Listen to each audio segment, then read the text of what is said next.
News in 5. News and developments making headlines around the world in 5 minutes. World News in 5. Here on Radyo Pilipinas Worldwide.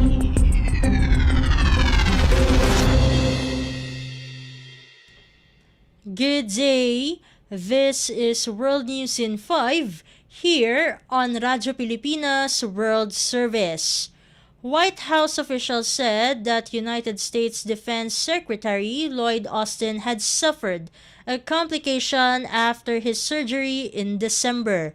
Secretary Austin had a surgery done to treat a prostate cancer diagnosis, but later caused an infection which led him to be admitted into a hospital on January 1st and later on to the intensive care unit or ICU. The White House said that U.S. President Joe Biden only learned about this on Tuesday. The 70-year-old Austin faced criticism after senior officials did not learn of his confinement for 3 days. He has since apologized for not ensuring the public was appropriately informed. Defense Secretary Austin is second in command behind President Biden for the U.S. military and is one of the most important members of the president's cabinet. National Security Council spokesperson John Kirby said President Biden's initial reaction was of concern for Austin's health but admitted that communication was lax. World News in 5. Here on Radyo Pilipinas Worldwide.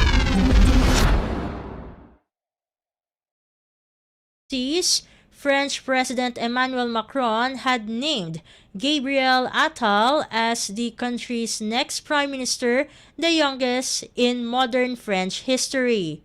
The 34-year-old Attal will replace Elisabeth Borne, who resigned from the post after 20 months in office. Attal, who is also the education minister, will be the first openly gay occupant of Hotel Matignon, the Prime Minister's official residence in France. The new Prime Minister is tasked to lead the French government into important European Parliament elections in June.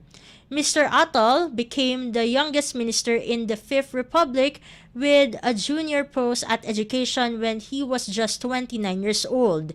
When President Macron was re-elected, Attal briefly became the budget minister before taking the helm as education minister in July last year. World News in 5. Here on Radyo Pilipinas Worldwide. News from the Philippine Department of Foreign Affairs. Philippine Department of Foreign Affairs or DFA Secretary Enrique Manalo and Indonesian Minister for Foreign Affairs Retno Marsudi on Tuesday co-chaired the ministerial meeting of the 7th Philippines-Indonesia Joint Commission for Bilateral Cooperation or JCBC.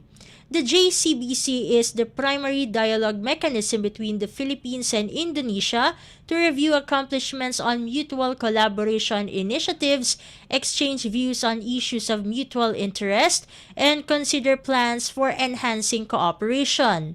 Both Manalo and Marsudi discussed the progress of the implementation of the Philippines-Indonesia Plan of Action 2022 to 2027, which the two foreign ministers signed during the sidelines of Philippine President Ferdinand R. Marcos Jr.'s state visit to Indonesia in September of 2022.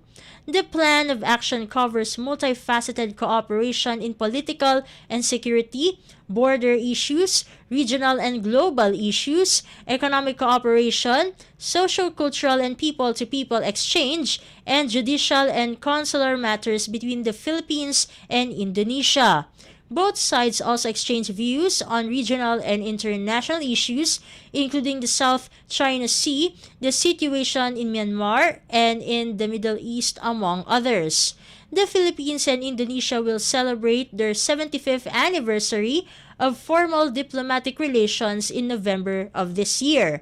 Diplomatic ties between the Philippines and Indonesia were formally established on November 24, 1949. World News in 5. Here on Radyo Pilipinas Worldwide. Concludes today's edition of World News in 5. For Radyo Pilipinas World Service, this has been Steph Vicente. Good day and stay safe, everyone.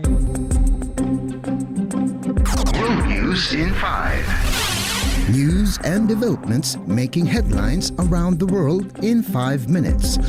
World News in 5. Here on Radyo Pilipinas Worldwide.